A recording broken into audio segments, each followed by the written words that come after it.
I'm Frank Garza, and welcome to Here and Abroad, a podcast that follows the U.S. men's national team and their player pool across Europe, MLS, or wherever else they play their club football. On today's show, we're going to get to know more about Esmir Bajraktarevic. The 18-year-old forward for the New England Revolution made his debut for the USMNT in their recent friendly against Slovenia. He came on in the 61st minute, and it didn't take long for his play to jump off the screen at me and many others. Since then, I've been wanting to learn more about Esmir, and to help me do that, I've invited Seth Maycumber to join the show. Seth is a senior editor covering the New England Revolution for the Blazing Musket. Seth, welcome to the show. Frank, I'm so happy to be here, and I have to tell you, man, I've had a mustache 3 times in my life, and you are catching me on camera with the mustache. So this will go down forever as something that is out there, me with a mustache. Usually I'm clean shaven, but for you, something a little special. That'll give me some more listens, because whenever you're trying to tell somebody you had a mustache, then want to see a picture, you can kind of direct them to this video. Like and subscribe, people. Well, Seth, I'm so excited to talk with you about Esmir, but let me, first of all, how did I do with his name pronunciation? That's the first thing I want to cover. You did so well that you're making me nervous that I'm going to have to say his name a lot during this podcast, and I have to live up to that. Esmir Bajraktarevic is how I go by. Saying it. I think it's something that a lot of people are learning to say right now because, like you said, very, very good performance against Slovenia. Someone who could have a big year for the New England Revolution. Yeah, I'll be honest. That was that game against Slovenia was the very first time I've ever saw him play. Didn't know much about him, but I know from your history that that wasn't the first time you've watched him. So you can tell us a little bit about how long you've been watching Esmir and what you know about his background. Yeah, so Esmir Bajraktarevic, he grew up in Wisconsin. His parents are from Bosnia.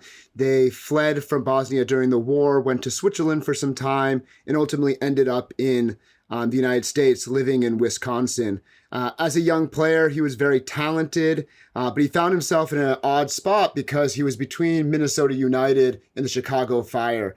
And if you're in Wisconsin, that's a long drive. You're talking 3-4 hours to go train multiple times a week. He did have time that he went over with the Chicago Fire and played with those academy teams, but often he found it really difficult to do that. But he kind of kept working and pick up games, working with recreation games. It ended up working with a family who really took care of him. I interviewed him last week for an article that will be on the Blazing Musket. And this family who came in contact, they became really close family friends, and they ended up helping him get to a club. And once he was in the club, he continued to flourish and continue to show his abilities. And that's when other clubs came calling and other academies came calling, one of which was the New England Revolution. And he went over there for a trial, and they said, come live here. That was something that couldn't happen with Chicago, something that couldn't happen with Minnesota, really. But they said, we have these residency homes and residency parents, and we'd like you to come here and train with us. And they had a plan for him. And basically the plan was, you will play for the academy, you will play for our second team. In a year, you will become a homegrown. And once you become a homegrown, you'll have the ability to play minutes for that team. And soon after he became a homegrown, he made his New England Revolution debut. And it began with a performance against NYCFC in the US Open Cup. And then soon after that, he made his first league appearance in August. And then a couple days after that was his first start. And you talked about a flashy player, a capable player. In his very first start, you could go back and watch this, he megs a player. That confidence. And we saw against Slovenia, in his very first touch, he megs a player. This is a guy who's really confident in his abilities and can take guys on and go to people, and he loves to go to goal. So yeah, this is someone who I've watched quite a bit. It's not always been a complete upward trajectory for Esmir, playing with the second team and playing with the first team. But this is a player who has some really good abilities and likes to take people on and showcase those abilities. Yeah. Yeah, I mean, he popped off the screen. His what impressed me the most was just how he could maneuver inside the box in tight spaces, taking people on, making things happen. Very unique. We don't have a lot of players in even the senior men's team that can do that. So that was you kind of touched on it there, but it sounds like that didn't surprise you. it wasn't like that different than what you've seen from him in with his time in the New England Revolution. Is that true? Yeah, I mean, he's a young player. Like you see flashes in young players, and you always kind of wonder, will they show up in every single day? And that's not a knock on Esmir. It's every single young player, right? When you see Noel Buck for the New England Revolution, Noel's a great player. He does some really great things, but the question is always going to be, can he do it on a consistent basis? These young players all the time, we see it. We know there's talent, but can they do it on those larger stages? The other thing that I thought was really impressive from Esmir is that he had that one defensive play, right? That he tracks back and he bodies and he wins that ball. That's something that players have to develop. When you're a young player early on, you get away with just doing the attacking stuff. You get away with just going forward and taking guys on and scoring goals. But at the highest level, you got to do everything. You got to be big. You got to be strong. You got to be able to win back the ball and do things defensively. And I think that's something, if we're going to, again, go back to Buck grew up in 1 year. 1 year, he was a little bit smaller kid doing these really great things for Revs 2. And all of a sudden, he was this big kid. He physically looked bigger and stronger. And I remember even talking to him, and he's like, yeah, I got bigger. That's just what happens. And I think that there's something that also can happen here with Esmir, that he goes from a 17-year-old to an 18-year-old. He's really confident. And when you have more and more of these performances, you're going to gain that confidence. I mean, in the camp, they played the River Plate U23s, and he scored a goal. I have to imagine being the youngest player in this camp, scoring a goal against that team, helped his confidence so that when he came on the field, he's like, yeah, I can hang with these guys. I can do it at this level. And I mean, in my opinion, that there weren't many other players that outperformed him. Dewan Jones, who works with him, I thought he did pretty well. Diego Rubio had a decent performance as well. But I think a lot of us were talking about Esmir after that final whistle. And that's pretty exciting when you think about he's eligible for the next 2 Olympic cycles. Yeah. I mean, that's true. After the match, I watched a lot of post-match shows, listened to a lot of podcasts, and the one consistent topic, the one consistent thread on every single show was that people mentioned Esmir and his play and how he stood out and how excited they were to see that. Everybody seemed to be talking about the kid. You mentioned some of his maybe opportunities to grow. We've talked about some of his strengths already. But if you had to kind of summarize that, him as a player, what his strengths are and what you think his top couple of areas to grow are, what would you say? Yeah, the strengths are like what we were saying, his ability to go forward and take guys on. He's very direct. There are some players who want to pass the ball around a little bit, and he can certainly do that. But he likes to get the ball, and he's thinking, where is the goal? Let me go at the goal. Last year, he had the first ever hat trick for Revs 2 in Revs 2 history. Obviously, a pretty short history, but that gives you an idea of his ability to go forward and score goals and go at people. So that's really a strength for him. Really good feet, really good creative player, really shifty with his movements. In terms of his ability to grow, one was defensively, and that's a common thing. The Revs have a lot of talented young players right now. Noel Buck made that move forward, showed that defensive ability. Jack Paniatu is another player who has potential to get there one day, but again, has to work on all assets of the game. Another part is consistency, like I mentioned. Esmir needs minutes. That's what he needs. For the New England Revolution first team, he's not always getting onto the field, which means that he's sometimes dropping down to that second team. And there's a bit of a gap there.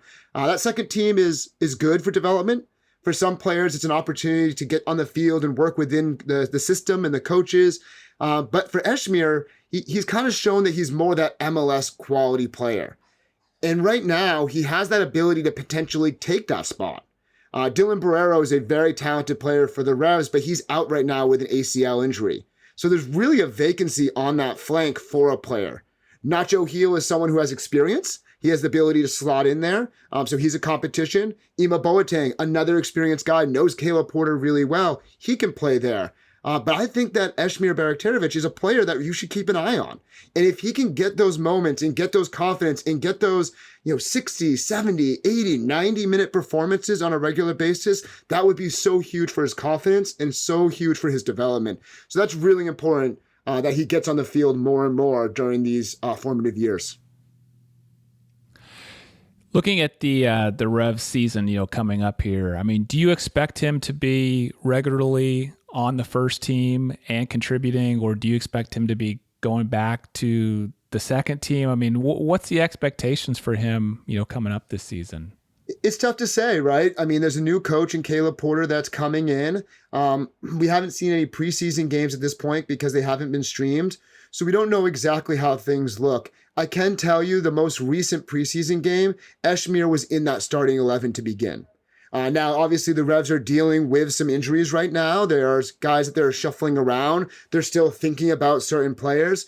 But like I mentioned, now's the time for him to do that because they have Thomas Chonkale, who is a DP who can play on one wing. The other player is a U22 player, Dylan Barrero. So it's going to be hard to potentially beat those individuals because the number 10 is Carlos Heel. Not sure if you ever heard of him. He's a very, very good player, perennial MVP. And the guy up top is a DP in Giacomo Veroni, very likely. So maybe you do shift some of those pieces around and get Esmir in there, but there's a lot of experience and a lot of money in those other positions, so it might be difficult for him to break through, especially once Dylan Barrero comes back. I think right now is the time to kind of prove himself. In the most recent preseason game, he went for a bicycle kick, again, giving you an idea of how audacious this person is and how creative he is. We didn't see it. I can't tell you exactly what it looked like, but I think it gives you an idea of his confidence and his ability to find where the goal is and try to get there quickly. Yeah. Do you think that did it move the needle at all, this performance that he put in against Slovenia? I mean, did that, I know people around the New England Revolution are very familiar with him, but with so much talk about him after that match, how was that taken around the team and around fans over there? Yeah, I mean, it's hard not to be excited after he went on there and performed so well, right? DeJuan Jones was playing on the right side with him, and before the game, we talked to him as part of the media, and DeJuan said, we're really excited to see what he can do at this stage because we see it every week in training, and sometimes at a team level, it's hard to break through because there's older guys, more experienced guys. Week-to-week basis, maybe you're really pushing for winning, and as a result, some of those younger guys don't get the minutes because they have to develop a little bit more. So when you get those minutes, you have to really perform. And I really thought there wasn't much better that he could do against Slovenia. Maybe have one of those assists go into the back of the net. Maybe have one of those shots go in the back of the net. Maybe at that point we're really excited. But I remember I put out the stats afterwards, and it said one chance created, and that didn't seem right to me. I mean, I put out a highlight reel, and it seemed like that's a chance, that's a chance, that's a chance. Like, it seemed like every time he was on the ball, there was a chance being created there. The other thing to kind of keep in mind here, and maybe we'll talk about it in a little bit, but he is a dual national. And he is someone who loves the United States. I don't know if you saw the video I put out, but Jeff Lemieux from Revolution Soccer asked him, what's it going to be like to put on that jersey? And you could just see his smile light up. Like, that was his reaction to it. His facial reaction was better than his answer because it was so genuine. It showed that he really wanted to wear that jersey. But at the same time, he's so deeply connected to Bosnia. He speaks the language. His parents are from there. After the game, if you looked, he was wearing an emblem that was a Bosnian emblem. So, this is someone who is being recognized by another country as well. And people obviously are going to talk about him because he also went on loan last year to AZ Alkmaar. Not loan, excuse me. He went there to train for a little bit and play with their U18s and performed really well there. So I think that there are people that know his name, and obviously with more and more good performances, more people will know his name and pronounce it correctly. Yeah, that's interesting about the dual national eligibility that he has. I mean, do you have, obviously you've said it's very important to him. Is he in contact with the Bosnian national team at all? Has he gone into any of their camps? I mean, has he had any involvement with them, whatsoever that you know of? Yeah, he has talked to them. One of the issues right now is that he doesn't have his Bosnian passport. That was something that he was working on last year, but during the season, it was kind of difficult to do all the steps that he needs to get done. But he told me last week And this article will come out in the Blazing Musket, but he told me that he is in the process of getting that passport, and basically he's keeping his options open. And I want to be really clear, I don't view that as a slight towards the United States. I think that sometimes people get offended when there's a player who says, well, I'm keeping my options open. But Frank, he's 18 years old. Like if you're 18 years old, I would keep my options open too. Like, I wouldn't say I'm playing for the New England Revolution all my life. I wouldn't say that I'm definitely playing for the United States, especially if there's a possibility of not being called up again in the future. I'd say I'm 18 years old. Let's see what happens. Talking to Esmir, I talked about you left Wisconsin to come to the New England Revolution. You left your family, you left your friends, you left a life behind to come here. And he basically said that, yeah, it was a little scary, but my dad said it'd be a waste of a talent not to. And so I think this is someone who's thinking about he's thinking about keeping doors open, because if you're too narrow in your scope, you don't always reach the heights that you want to get to. If Esmir said, hey, I'm 16 years old, and I'm going to go to New England, nah, that's too much. Like, I don't know if I can do that. Then we're not talking about him right now, maybe. Maybe he's still playing rec soccer or club soccer over in Wisconsin. Maybe it's better. Maybe he ends up in a different academy or something like that. But he took that risk. He kept that option open. And so I think it's really important that he is keeping options open, looking at things, and by no means is that a slight. I think that he will, my guess, I have no inside information here. He didn't say anything about this. My guess is that we see him play in the Olympics this summer. But I think there's also an opportunity that maybe at one point he does play for Bosnia, because it is something that is deep to him. There's a connection there. It's not fake by any means. Yeah. I mean, I think every one of those dual nationals has to make a personal decision for themselves that makes the most sense, for them and their families. So I agree with you. It's no slide at all. Certainly credit to him for wanting to get all the information, that he can, and keep his options open and make the best decision, when the time comes for that. You've mentioned this interview that you did, with him. You've also just been following the team, day in and day out for so long. What can you tell me about his personality? Yeah, I mean, he's a reserved individual oftentimes in interviews, but again, that makes sense. I often think about this. I don't know about you, but when I was 16, 17, 18 years old, it might have been a little bit difficult to go in front of my class and do a book report or to do a presentation.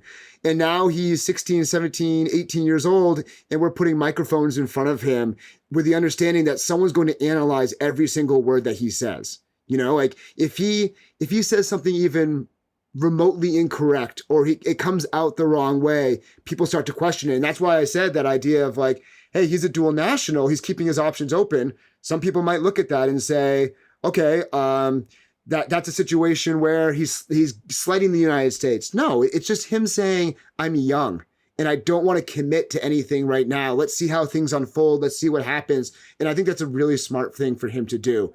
I think he's well liked around the team. Henry Kessler, who's a defender, has nicknamed him the Milwaukee Messi. And that has come up a few different times, his ability, his skill, ability. That's a nice name. I wish someone had a nickname like that for me. I'm maybe Mustache Maycomer or something like that will start trending after this comes out. Another thing that, was brought up, I believe Henry Kessler says that he can rap a little bit, that he has the ability to spit bars. I know that he does listen to like Bosnian music and music, things like that. But he also talked about how, a lot of his friends are American. He grew up in America. He understands the culture of this country. This interview was really valuable to me. I was really thankful for it, because one, I'm always honored when someone is willing to tell their story to me. Like that, they entrust me with their ability to tell it correctly and to get it out there in a correct way. So that was one way it was interesting. And it was also the longest conversation I'd had with him. And I felt like he really opened up a little bit about being both Bosnian and from the United States, as well as, his family growing up and his goals for the future. I don't know him on a personal level, never hung out with the guy. But last Tuesday was great, because when you have those longer interviews, and I'm sure you know this talking to people, the short little discussions afterwards in the locker room, it can be real short because it's a mob of people with microphones. We're all asking one question at a time. He gave me a long amount of time, and I was really grateful to be able to get some information that hopefully you and your listeners will read, and they'll learn a little bit more about this individual. Yeah, what about, we've talked about this kind of fearlessness that he has, on the field, obviously getting into his debut for the U.S. men's national team and just like going forward. You talked about his debut for the New England Revolution. Any sense where that comes from? Has that always been there since you've known him? Yeah, for what I've seen him, he's always kind of been a bold guy that goes forward. It's funny, I did a video last year because the Revolution actually had 3 homegrown players, 17 or 18, or maybe they were all 18, I can't exactly remember, in the starting lineup against DC United. And when I went back and I analyzed every single player, the one I said about Esmir is that he's direct. I talked about Noel Buck and his ability to win the ball, his defensive contributions. I talked about Jack Poniatu's ability to play the ball in his space and have good vision, and his feet are really excellent. And for Esmir, I talked about his ability to just go direct, to get the ball forward, to hit shots. So that was something that I've always noticed from the beginning, that he wants to go at guys and he wants to go forward. You talked about his history in terms of his playing ability. His family grew up playing soccer. His dad was playing basically on a daily basis over in Bosnia, played over in Switzerland. He said around 50 years old, his dad is still balling every day.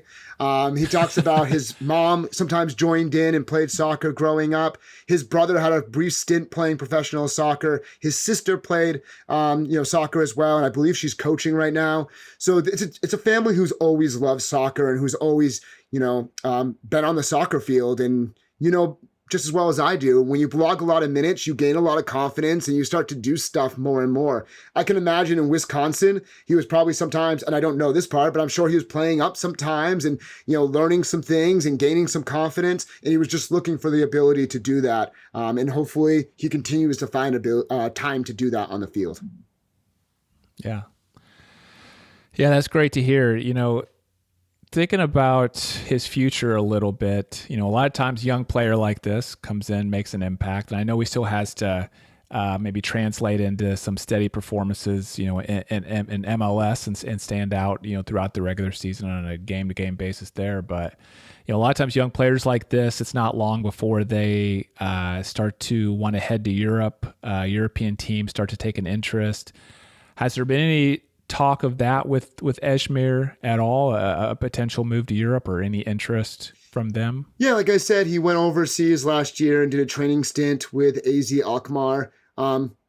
Those aren't out of the norm. I mean, Noah Bach was potentially going to train that same summer with Tottenham, and it just didn't work out. He impressed from my understanding. Like I said, he scored a couple goals with the under 18 squad. He told me that, of course, he wants to play at the highest level. It's kind of everyone's dream, right? We all grow up thinking about playing in the Premier League and playing in Champions League.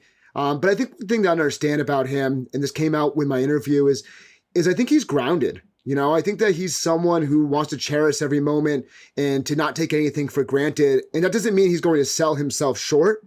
It just means he wants to focus on what he can control, the here and now. Right now, it's about preseason. Right now, it's about learning a new system, talking with a new coach, working with a new coach, and trying to get in that starting lineup.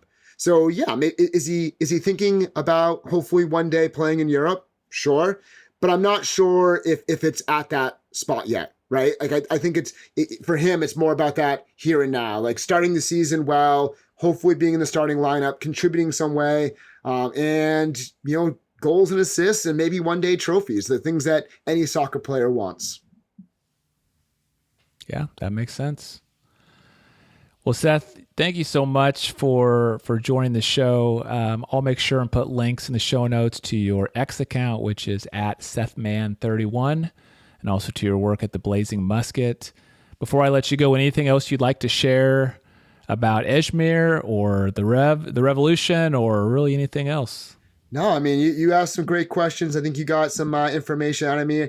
Frank, so I'm wondering whether it was from the Slovenia game, the research you did before this, or a conversation, what is something that you really took away from Esmir? What's something that you are really thinking about when we talk about this player? it was just how dynamic he is in the box. That's something that has been missing when I go back, decades with the U.S. men's national team. You'd see them play well. Then in the final third, sometimes goals would be hard to come by, and I think that's improved a lot as players like Pulisic have come in the fold. Gio Reyna, Tim Weah, Serginho Dest, even when he comes all the way forward. There's more and more of these players that are willing to take people on, dribble at them, go 1v1, make things happen. But still, like inside the box, that's sometimes where I see the U.S. kind of get stuck, is they put themselves in the right position, but then a player that can get the ball inside the box and then start making things happening, whether it be a pass that leads to a goal, whether it leads to beating somebody and scoring a goal themselves. That's really hard to come by, I think, with the U.S. men's national team. And that's what I saw with Esmir was a guy that could do that. And it wasn't, he didn't, no goals came out of it. But I'll tell you what, the guy looked dangerous every time he got on the ball in the box. And that's what really popped off the screen to me. I mean, he just looked super dynamic and comfortable down there. And I think that's why I got so excited about him. Yeah, I'd agree with that assessment. I think that performance, it was exciting, and it reminded me of a little bit of Diego Fagundes. There's a lot of parallels you can make with both young Revolution players, but there's a little bit of boldness, a little bit of creativity that happens there. So we'll see. I mean, again, I hope he gets the opportunity. I've been putting out every Monday or early in the week my starting 11. He was in my starting 11 the first 2 weeks of preseason. I took him out actually because Nacho Gil was generally, starting and playing a lot of minutes over him. But this past week, he was in that starting lineup, and it kind of made me put him back into the starting lineup. So I'm trying to predict what's going to happen. Obviously hard to do, hard to get into the mind of a coach. But I would like to see him. I think that a lot of people want to see him because he's young and he's bold and he's looking for an opportunity. I'd like to see him there too. And I tell you what, on Saturday nights when I have MLS, what is it called? MLS Season Pass? Is that what Apple TV is calling it? MLS Season Pass. MLS Season Pass. When I have that up and I'm kind of like looking for a game to watch, if I see New England, I'll think to myself, I wonder if Esmir's playing.